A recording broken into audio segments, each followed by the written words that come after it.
Hey, kia ora, Helen Brahms here, coming to you live from Sun City in Arizona for part one of today's Serenity Sunday. Welcome to Serenity Sunday. My day so far has been anything but serenity, but it has all been good. There's lots of buts about today. So as you can see, I am online on my computer because I'm not on the phone because I have internet connection. Yay! And not on the old one. The old one crapped out this morning. So I got up this morning, did my regular morning routine, and then what was I looking for? I was looking for something online. Can't remember what it was, but all of a sudden I was getting, we got no loss of internet connection, and I looked down at the little box. I've already put it away in the box, and it had one little light on underneath the signal strength, and I was like, crap. And tried to reconnect to it. It said there was no internet connection. And I'm like, damn it, they've shut it off. So that just spurred me that I had to go to the mail place today. I was planning on it anyway. It's just like, okay, I have to go. And so we went for our walk and everything, came back, had breakfast. Not online, it was great. Although I did get on my phone a little bit. And then at 11:40, I left to go and pick up the mail. Of course, I had to leave Zeffie behind. She was not a happy camper. But I left The Secret on for her, the DVD The Secret on for her. And so I went, had a great drive to the mailbox. It only took me 15 minutes. Normally it takes me 20. Got there in 15 minutes, walked to my mailbox, opened it up. There was a box sitting in there. And I was like, yes, is this the right one? Took it out, read the label. Yay, it's the right one. And literally danced out of the store. And there was an envelope in there as well. And I went, yeah, and I looked at my box and I went, yes, yes, yes, yes. And they looked at me really weird. I was the only person in the store with the two people who were there. And I said, this box I've been waiting for has finally arrived. It means I can get back online. And they were just like really weird. And I said, it's my Wi-Fi connection. And they were like, oh, okay, like whatever. And so I got in the car and I'm driving back along and having this urge because it's Sunday morning. We normally go out for breakfast on Sunday morning. This is our second breakfast since we've been on this new wellness plan of not going out for breakfast. And I'd already had breakfast. So I was like, yes, I've already had breakfast. But I had this urge that I had to stop. And I thought, I'm going to go to Barnes & Noble because it's a new month. I did not go in June. So let me go see if any of the new Genealogy magazines have arrived and that sort of thing. And so went and parked, went into Barnes & Noble, had a good time walking around in there. Just browsing and having a look at this, having a look at that, picked up a couple of magazines and a couple of books, and then got in the car and realized I'd been gone an hour. And I was like, oh, Zeffie will be fine. I'm usually gone about an hour. She's fine. She'll be fine. So it actually took me another 20 minutes to get home because of how heavy the traffic was going home. And so I got here, and Zeffie was at the door to greet me like she always is. And as I'm coming up, I can, because of the screens on the window, you can't really see inside unless lights are on inside. And I'm looking at the screen. I can barely make her laying on her bed there, looking out the window, and I could see her from like chest and head. And so I pulled up, got out of the car, and unlocked. And she's standing there at the door. She's like down the steps. What you got? Back feet on the floor, bottom feet down on the steps, sniffing. What do you got? What do you got? And so I came inside, gave her some loving and all that sort of thing, and then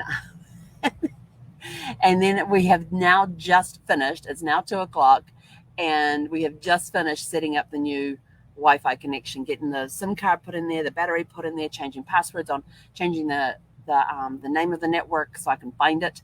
Because I hate it when it says the manufacturer and then has a number after it, because if you get several of them in a row, it's like, well, which one am I? So change the name of it so I can easily find it, and then had to go and change passwords on everything. The only one I haven't done yet is my laptop, but the computer's done, the Fire Stick's done, the Alexa is done, the phone is done, the Fire TV is done, which is the one that's in the bedroom, and the Fire Stick up there is done.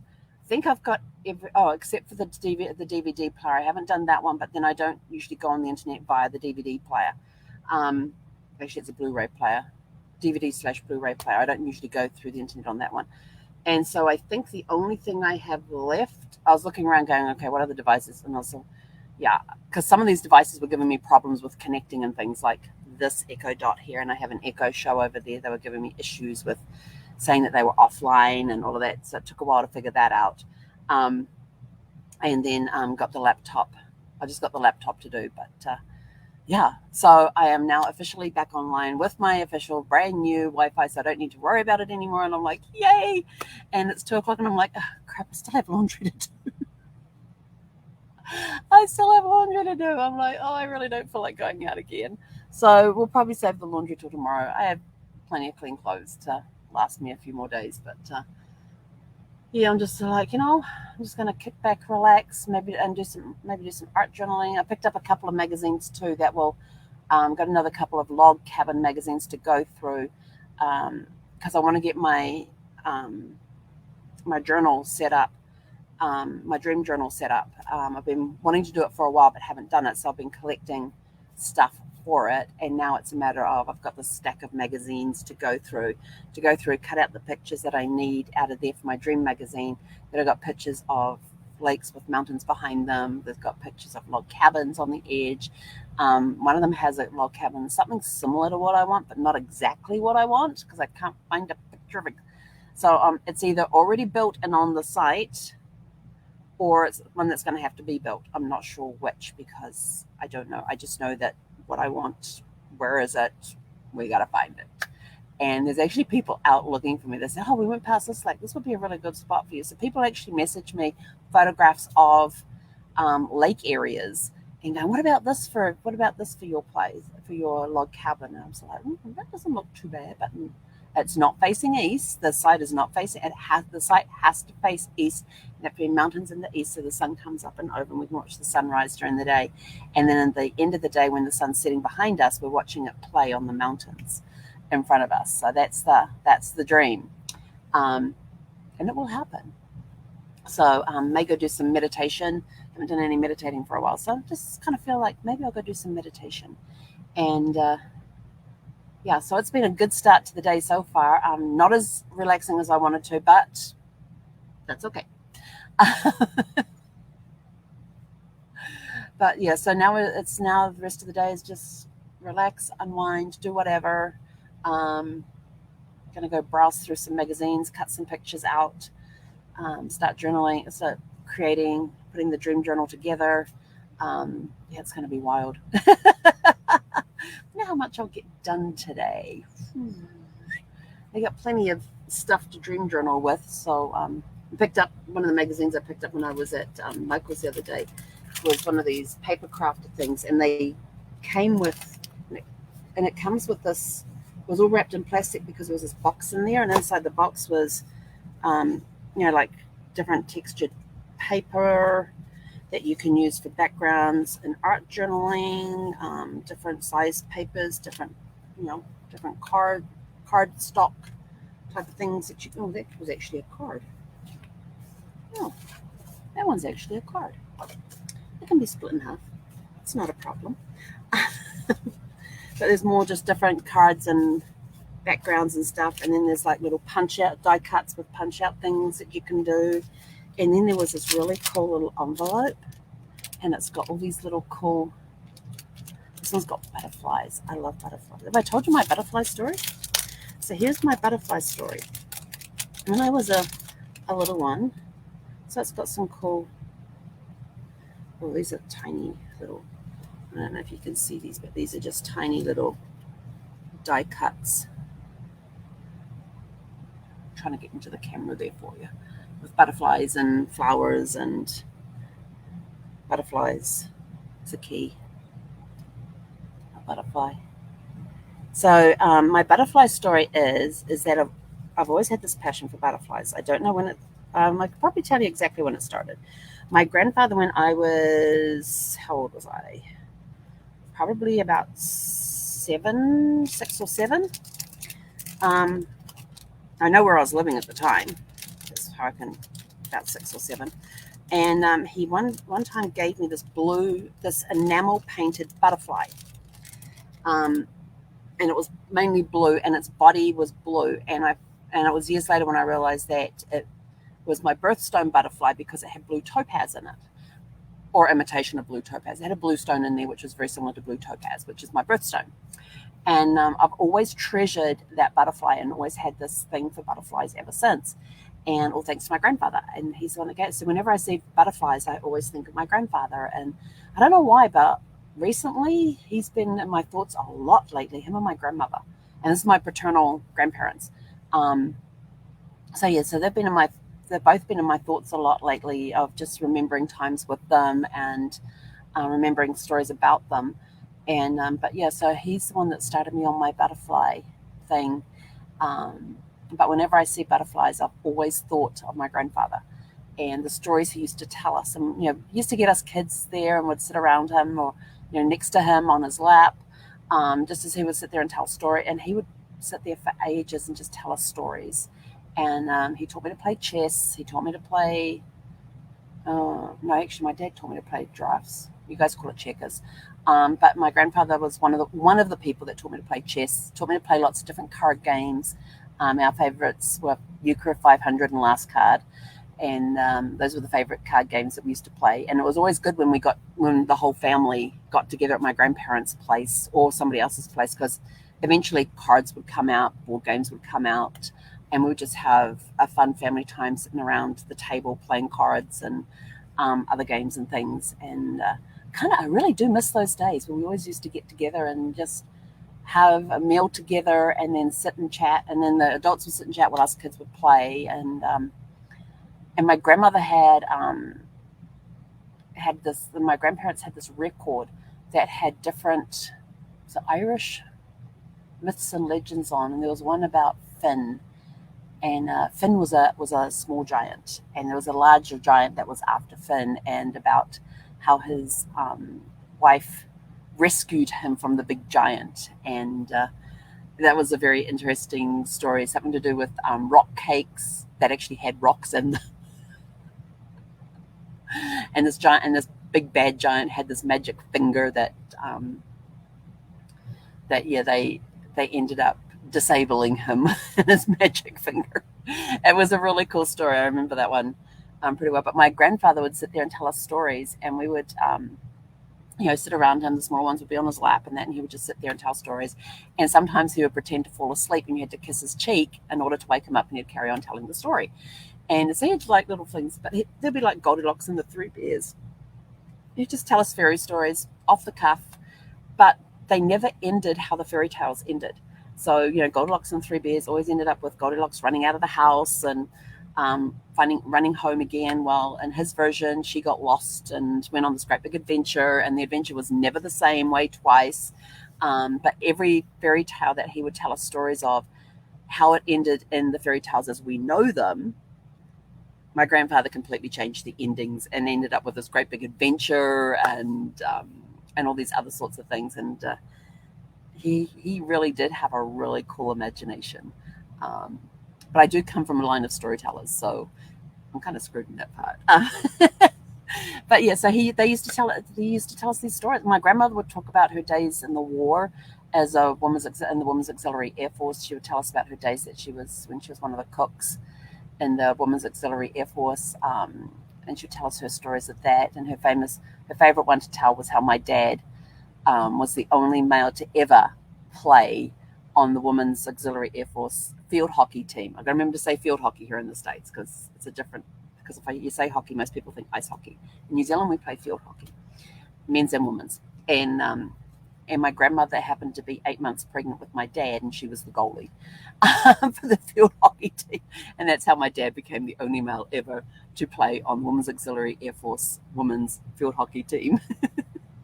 But they used to tell us all sorts of wonderful stories and things. And my grandfather never talked about the war because of the trauma that he suffered during that time. And I didn't find out half of what he went. I still don't know half of what he went through, but I know some of what he went through and can understand why he never talked about it. But he had a different way of telling stories. It was through telling fairy tales and creating these amazing endings to these fairy tales. So I always like using butterflies in my art journals because of my grandfather. And now I've got hummingbirds to add to that as well, because Brad always liked hummingbirds. He always wanted to have a hummingbird feeder. I don't need a hummingbird feeder around this place. There are so many of them around here. There's rarely a day goes by where I don't see at least one hummingbird.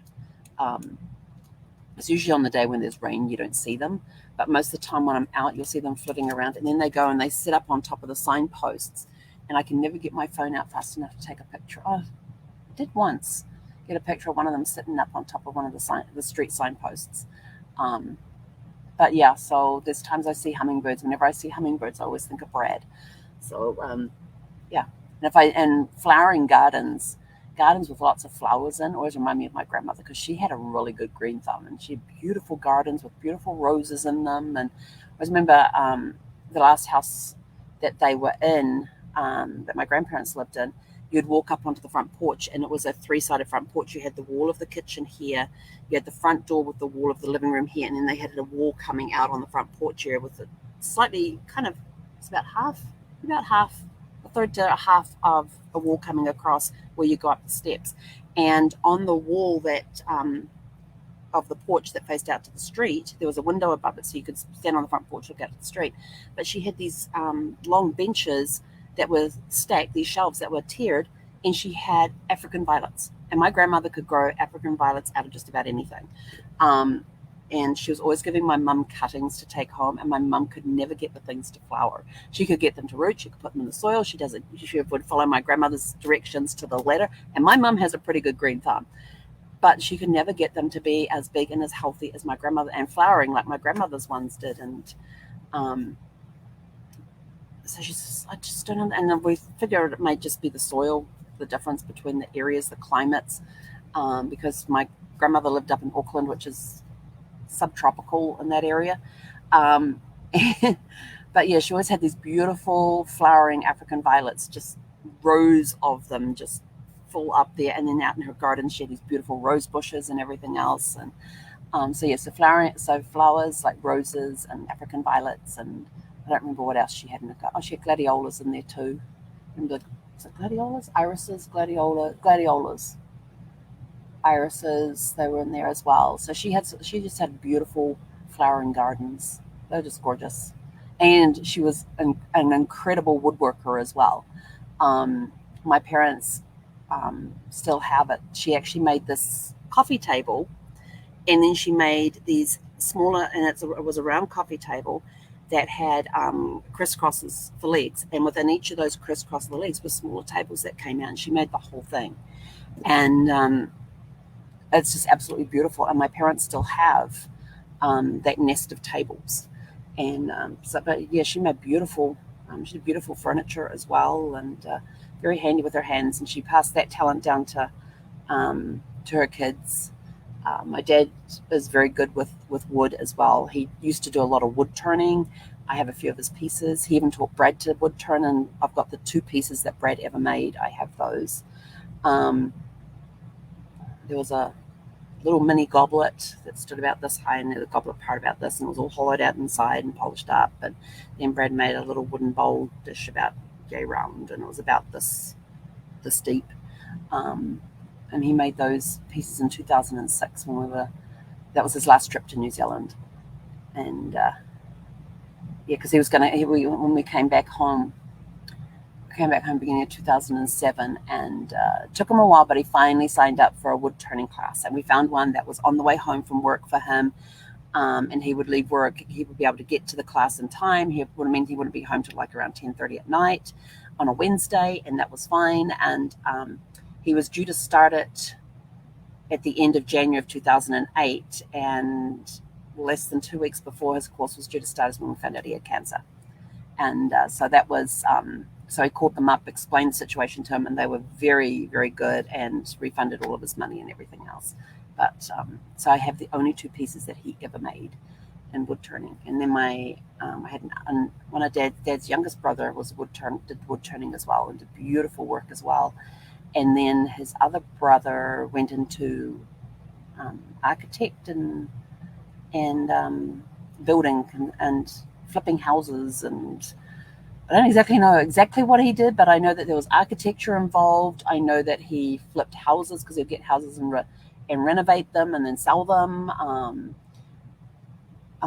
He's built some houses. yeah, so he put the hands in the woodwork stuff as well, just in a different way. So it's been kind of fun. But yeah, so that's my little story for today. But our question of the month: are there any stories about famous or infamous relatives in your tree? I told you the one about. God, I can't even think of his name now. Lars. Lars. Yes, told you about Lars yesterday. Lars Oscar. Told you about him yesterday and being one of the worst people in Australia, and that he's in that book. Um, yeah, that was the first time I read that. I go, "Oh my god, this guy's horrific!" And then I'm like, "Oh crap, he's related to me." Um, yes, it's kind of an eye opener when that happens. But anyway, so I'm out of here for now. I'll be back later on this evening. So I wish you all a super fantastic, sparkling Serenity Sunday. I am going to go off and enjoy the Serenity side of it now that I've got everything organized. I'm ready for next week. I have tomorrow off. And so tomorrow we're going to do laundry. I had to pull my awning in because it suddenly got like my awning just went vertical, and then it came back down. And when it bounces, it shakes the whole RV, and Zeffy comes flying out like, "What's going on?" So yeah, we had to wind it in. But now the wind has died down. But I looked at the thing, and they were expecting wind gusts of up to 20, 23 knots, 23 miles per hour. So I was like, "Yeah, I'm not leaving the awning out." And the wind's going to get steadier throughout the day, so got to wind that in and go close blinds and all of that, and hope that, yeah, got to figure out a way to keep the refrigerator thing in the shade when I have to pull the awning in. I have to come up with some way to do that, keep the vent in the shade. But anyway, go have a super fantastic, sparkling rest of your Serenity Sunday, and we'll catch you guys back here later on this evening. Hej, Gonera.